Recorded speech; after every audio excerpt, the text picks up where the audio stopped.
Bonjour. Alors pour l'utilisation du capteur ultrason, nous allons le faire en deux temps. Dans un premier temps, nous allons le faire en connecté pour voir comment le capteur fonctionne et ensuite en déconnecté pour voir ce qu'il peut faire sur le MBOT. En connecté, nous créons une variable, donc une variable que nous appelons distance, tout simplement. Lorsque nous créons une variable, elle s'affiche donc sur l'écran en haut à gauche, donc pour l'instant elle est à 0 car nous n'avons pas fait de programme. Vu que nous sommes en connecté, nous prenons un événement donc quand le drapeau est cliqué pour pouvoir démarrer. La prise de mesure doit être constante, donc nous allons répéter indéfiniment pour le faire. Nous allons récupérer notre variable, donc mettre distance pour l'instant à 0.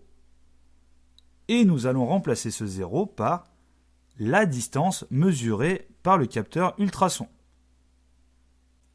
Bien faire attention aux ports sélectionnés si c'est le 1, le 2, le 3 ou le 4 afin de ne pas se tromper.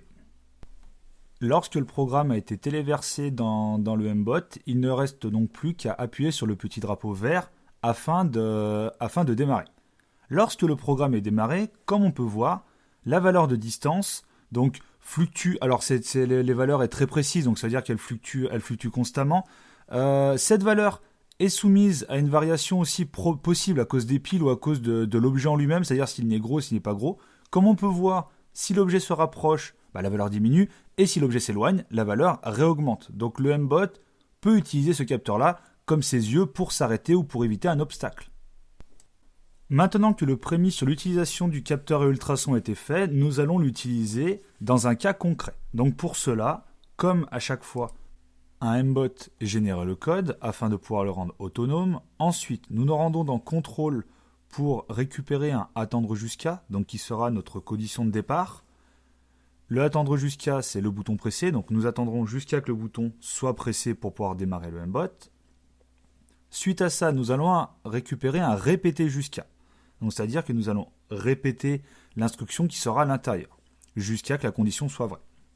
La condition que nous désirons, c'est que le robot s'arrête à, on va dire, 10 cm d'un bord. Donc il faut récupérer une comparaison, aller récupérer d'un autre côté une distance mesurée par le capteur ultrason,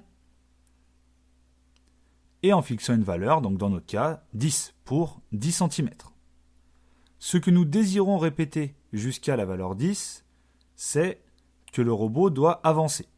Donc, à l'intérieur de la commande, nous allons mettre un avancer à la vitesse 100. Donc, c'est-à-dire que nous allons répéter, nous allons avancer à la vitesse 100 tant que ce sera supérieur à 10. Dès que ce sera inférieur à 10, nous sortirons de la boucle et donc nous avancerons à la vitesse 0. Ce qui veut dire que le robot avancera jusqu'à un obstacle. Dès qu'il y aura un obstacle, il s'arrêtera.